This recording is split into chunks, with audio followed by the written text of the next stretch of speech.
Let's start with E. Jean Carroll. The Supreme Court was asked by President Trump on his personal behalf to reject a civil judgment against him. The court did not intervene. That sticks. That's right. And that's, not a great way for the president to start the day this morning with the Supreme Court saying it was not going to get involved in that case. One-line order, let the decision stand. So he's on the hook now for about $5 million in civil damages personally. Right. And all the reputational harm that may or may not come from that. All right, let's talk about what the court did do in terms of quasi-independent agencies and the Federal Reserve. You kind of led off talking about we're at America 250 and time to look at our kind of structure of government and think about the values that we have in our government. You mentioned free speech. This was a case about the structure of the power of our government, the constitutional structure. And in the court's view, the executive branch, which the president heads as head of the executive, should have more power. This is a line of cases going back now 15 years where they have said the president should have power, full power, as the executive, head of over the executive branch. And so what we saw in a split series of cases today, the first case, which Trump called a very big win, and he's right, it's a big win for presidents, not only Trump, but subsequent presidents. He has the power to fire a member of the Federal Trade Commission, a Democrat, for his own pick. And he doesn't have to show, as the law required, for cause or any wrongdoing. He can just fire her at will.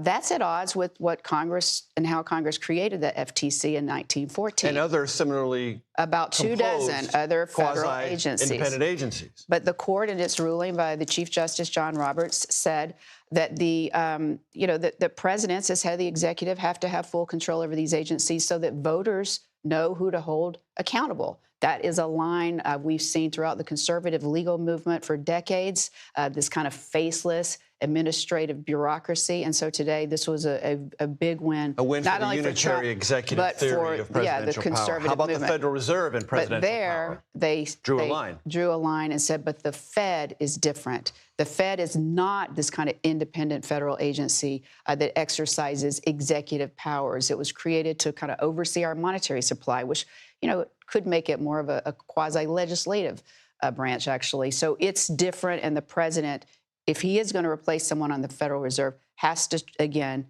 show cause, show why. And provide due process rights for anyone. And that was the ruling today, that he did not do that due process part when he was trying to fire a member of the Federal Reserve Board, alleging that she had committed mortgage fraud before she was appointed, which she adamantly denies, but she never got a chance to defend herself. So a split rulings today, once giving the president much more authority over the executive branch, potentially 24 executive agencies, but the other really preserving the independence of the Federal Reserve Board. And Jan, quickly, what can we anticipate tomorrow? Oh, last day of the term, Major, and like they always do, they save the biggest cases toward the end because they're extremely controversial and divisive.